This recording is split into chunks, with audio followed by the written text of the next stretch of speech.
Bonjour et bienvenue au podcast de RevTech System, une série de balados axés sur la robotisation, l'automatisation, la culture d'innovation et bien plus encore. Je me présente Antoine, spécialiste aux applications chez RevTech System, et c'est avec un grand plaisir que je co-anime cette série de balados avec le cofondateur lui-même, Monsieur Alexandre Paré. Salut Alex, comment ça va? Salut Antoine, même avec Félix puis JP. Salut Félix, salut Jean-Philippe. Pour nos habitués du podcast, il y en a probablement qui vont remarquer. Un, on le fait en vidéo, nouvelle essai de notre côté. Puis deux, ben Alexandre n'est pas avec moi. En effet, Alexandre, explique-nous donc à nos auditeurs et à moi-même, où es-tu? Ouais. Présentement, cette semaine, on est à Automate à Détroit. C'est un salon sur robotique et automatisation. C'est hyper gros, là, pour vrai. On est arrivé dimanche. On était au salon lundi. Aujourd'hui, au moment qu'on se parle, on est mercredi après-midi. On n'a pas encore fini de faire un tour de tous les kiosques. Pas encore? Non, c'est vraiment hyper pertinent. C'est super gros, là. Wow, Puis, super. on va voir, là, je vais flipper ma caméra, là. On va voir le kiosque de ABB. Ça sera pas long. Puis pour ceux qui auraient envoyé pour ceux qui auraient envoyé un courriel à Alex, là, dans le fond, nos gars sont là, puis Alexandre est là aussi pour pouvoir voir les nouvelles technologies, puis ainsi être capable là, de pouvoir aider nos manufacturiers québécois. Là. Fait que c'est ça le bien fondé de la visite aussi. Exact. Fait que les manufacturiers arrivent avec différentes technos. Là, je vais vous promener un peu pendant qu'on se parle aussi, vous faire découvrir une couple de... Je vais pas capable de faire tous les highlights, là, ça va être trop gros pour couvrir dans un podcast. Mais ici, on a le Zwifty là, de RBB, là, qui est un robot industriel et collaboratif. Comme ça, on avait regardé pour créer ce genre de robot-là. Il n'est pas encore disponible au Canada, malheureusement. Je sais pas qui va s'en venir, fait que de venir ici, ça nous permet de voir ce genre de solution-là. Après ça, si je m'en vais un peu plus loin, c'est le fun, là, parce qu'RBB, ils ont utilisé le VR, là, on le voit pas tant, mais ce qu'on avait au salon de la robotique de Sainte-Marie. OK, ouais. On voit qu'RBB ont super une démo. Puis le fameux Pixel Paint, je m'en vais vers là. Oh, Pixel Paint était la solution de peinture haute précision qu'on avait regardé avec ABB. On a vu les premières démos ici, puis on va avoir on a aussi le Flex Tracker là, qui était au niveau de la pick and place sur vitesse avec système de vision. Puis convoyeur, on peut voir le mouvement sur le convoyeur là, de la cellule ABB. Là. On peut déplacer les palettes en XY différemment. C'est très cool comme solution. Est-ce que tu t'es informé sur comment ils déplacent les. Parce qu'on voyait les traits qui se déplacent, c'est-tu magnétique ou. Ouais, c'est électromagnétique, les contrôles dessus. Puis on a vraiment la fameuse cellule Pixel Paint, qu'on voit pas en fonction. On a quelques échantillons sur la table de qu'est-ce que ça peut réaliser. Fait que non, très cool. Fait que c'est le genre de techno qu'on vient voir. Puis bref, c'est vraiment intéressant. On en voit vraiment beaucoup. Puis de la nouveauté, nouveau modèle de robot, nouveau système de vision. On entend beaucoup parler d'intelligence artificielle. Pour vrai, je pense que dans toutes les conférences qu'on a assistées, les gens commencent à faire le début en intelligence artificielle. On commence à voir un peu comment attaquer ça, comment prémarcher. Je pense que c'est encore de ce qu'on voit dans les conférences. C'est encore un buzzword qui est peut-être mal compris par certains. Ou peut-être vu avec beaucoup trop d'amplitude, beaucoup trop de complexité. Mais clairement, je pense qu'il n'y a pas une conférence qui n'ont pas au moins parlé pendant 5 à 10 minutes sur une conférence de 30 minutes d'intelligence artificielle. En plus, tu es chanceux, tu as Félix là, qui gère le département justement d'intelligence artificielle chez RevTech avec toi, que vous êtes capable d'élaborer directement après chaque conférence. Puis quand tu parlais de conférence, Alexandre, y a-tu quelques sujets qui te sortent, qui te viennent à l'esprit dans les conférences que tu as vues? Juste pendant que je fais le petit stop, avant de m'en aller à l'autre, on a la cellule de Museum, qui est vraiment comme une mini centre d'entrepôt de palettisation hyper cool. Il y a de la robotique mobile aussi. Au niveau des conférences, c'est sûr qu'il y a des trucs qui nous ont permis de s'ouvrir les yeux, de prendre un peu de recul sur certains projets qu'on a faits, puis de voir des nouvelles stratégies, soit au niveau programmation, de voir une variété de technologies, puis de comprendre un peu plus les technos, comment ils fonctionnent en arrière. Au niveau de la vision 3D, on a commencé à travailler des nouveaux produits. Puis les conférences de ces compagnies-là nous ont permis de comprendre comment le produit était fait, comment il était développé, puis de mieux comprendre les avantages techniques là, d'un produit par rapport à l'autre. Puis sinon, ce qu'on se rend compte des fois dans les conférences, les gens vont parler d'AI, de cellules complexes, d'applications ou de procédés plus complexes avec de l'intelligence. Des fois, c'est plus... on se rend compte que chez RevTech, on en fait vraiment beaucoup, on en fait vraiment des trucs complexes.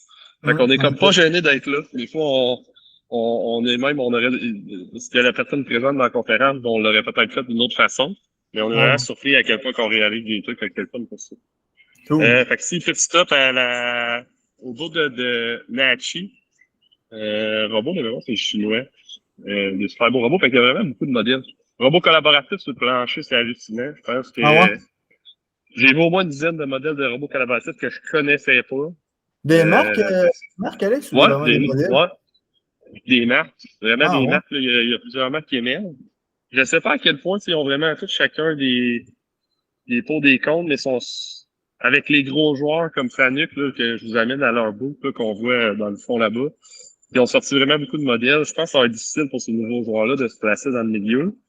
Donc, je pense on en parlait justement ce midi, moi, les gars, puis on pense que ça s'en va peut-être une guerre de prix qui va être à surveiller. Parce qu'il y en a beaucoup qui sortent.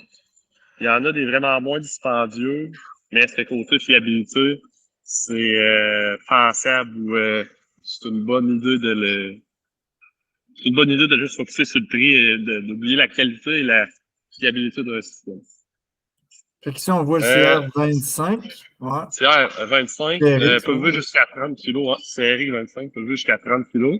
Quand même vraiment un gros robot, là, pour vrai, super impressionnant à voir. Cette année, on vraiment sorti un beau line-up de robots collaboratifs. Puis, je vais vous amener à la flotte du robot. Il y en avait un plus gros que le 25? Hein? Ouais, on a fait une couple d'années un CR35 chez Refit. Je pense que tout le monde se souvient de ce robot-là. C'était un robot qui était immense. Pesait, là, je te mémoire, c'était un 1000 ou un 1200 livres. Ouais, ils ont refait le design du CR35. On voit le line-up ici des robots collaboratifs de famille. Ouais, c'est vraiment cool comme kiosque. Puis on a le fameux CR35 ici qui manipule des pièces, là, des pièces de 50 kilos. Donc, 50 kilos, no risk restriction. Le robot est vraiment petit. Fait que même le CR35 a une nouveauté de prendre encore plus de payload comme robot collaboratif. Puis avant, il y avait un saut, le verre qu'on voit est devenu uniquement de la peinture. Donc, on n'a pas avant, on avait un saut, une espèce de pad sur le robot. Fait que c'est une des belles nouveautés chez Fanuc. Si je continue, on voit que c'est vraiment long, c'est très fort. Fait que il y a vraiment beaucoup de cobots en soudage. Soudage avec le cobot est très, très populaire aux États-Unis. Puis il y a vraiment beaucoup de solutions. Là. C'est vraiment inclusif. Chaque manufacturier a vraiment des belles solutions à offrir. Wow. Ensuite, ici, on a Starbly. Un robot super pertinent là, au niveau de tout ce qui est alimentaire, là, tout ce qui est food grade, là, par exemple, dans des applications de fromage ou autre. Donc, il y a un super beau kiosque. Si on veut une tête de découpe laser, la Fiber Cut de LaserMech. On est habitué de travailler chez Reflex. On voit que c'est une démo, par exemple. La découpe laser est faite de relativement un peu trop loin pour avoir une belle découpe. Mais bon, ça montre le produit. L'expérience. Ouais, puis ici, on a le plus gros robot du salon. 1000 kilos de payload.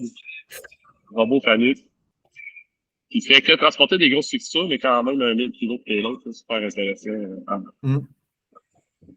Donc, Yaskawa, sur le plancher, il y en a vraiment beaucoup. Yaskawa, as-tu vu s'il y avait leur collaboratif? Il me semble qu'il y en a un plus gros que le HC20, le HC30 peut-être? Ouais. Je sais pas si... Ouais. On est allé avec Yaskawa. Il y a beaucoup de systèmes de vision aussi dans les cellules robots, là, chose qu'il y avait peut-être moins dans les salons avant. Je vais vous dire même avant les Yaskawa, le fameux UR20. Ouais, donc, on va le voir. On a une copie sur le marché. Design un peu plus différent au niveau des joints, au niveau juste au niveau du design, au niveau de la shape du robot. Un peu plus gros, un peu plus beefy. On voit que les joints sont plus arrondis. En effet.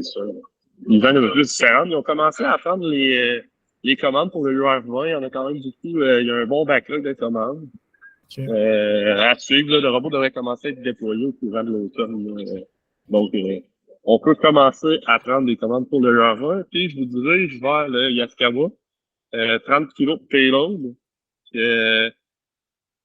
Dépallettisation.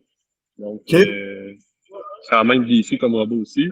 Exact. Yaskawa, eux, ils ont quelque chose de très populaire. Là. Vous allez pouvoir voir, je vais passer dans la cellule. Le line-up du robot qui fait de la bière.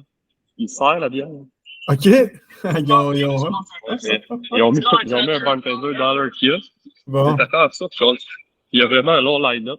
Je ne sais pas si c'est bon. Je ne sais pas si c'est des gens qui vont acheter du Yaskawa. Mais on peut voir le long line-up de gens pour attendre après le robot. Voyons. Après le robot bartender. Kuka qui ont aussi une super belle cellule avec beaucoup de robots à l'intérieur. Fait que, en gros, ça ressemble à ça, le kiosque, là. On pouvait marcher tout ensemble, mais pour nous, ça serait 3-4 jours de. Wow. Pas 3-4 jours. On est à 3 jours pour faire le tour. Donc, ça fait un méga long podcast. Ah, c'est merveilleux. Bon, merci beaucoup, Alex. Puis j'espère que vous trois, dans le fond, on est trois de RFTech là, sur place. Là, vous appréciez le moment. Puis ça vous permet vraiment de faire la fameuse veille technologique là, qu'on parle souvent. Vraiment. Puis là, tant qu'à passer, je vais passer à côté de PushCorp, produit qu'on a utilisé dans plusieurs projets Oui, chez en RFTech. effet. Puis ils ont vraiment des belles nouveautés là, au niveau des bavurages et tout. Là. Donc, eux ont mis un CR35 avec leur module de compliance. Fait qu'encore là, super belle cellule au niveau de PushCorp. Fait que c'est des démos comme ça à toutes les, pas les coins de rue, mais les coins du salon. Ouais. Bon, ben super, tabarnouche. Bon, ben, tant mieux. Merci beaucoup d'avoir partagé ça avec nos auditeurs. On espère qu'ils vont apprécier. Puis, jamais il y a des personnes qui ont des questions sur qu'est-ce qu'on a vu ou des nouvelles technologies, puis ils veulent en savoir plus, là, on les invite fortement à nous communiquer au podcast@reftech6.com, podcast@revtechsys.com. Ça fait un plaisir. Puis, Alex, dis salut aux gars, puis profitez en masse. Yes, puis on va vous revenir, là, dans le fond, rester à l'affût sur notre site web. Nos réseaux sociaux, dans nos prochaines newsletters, là, on a vu des trucs très applicables à des clients ou des manufactures qu'on a déjà visités. Fait qu'on va essayer de partager plus d'infos qu'on peut à notre réseau. Bon, ben super. Ah, merci Antoine. Merci Alex, bye.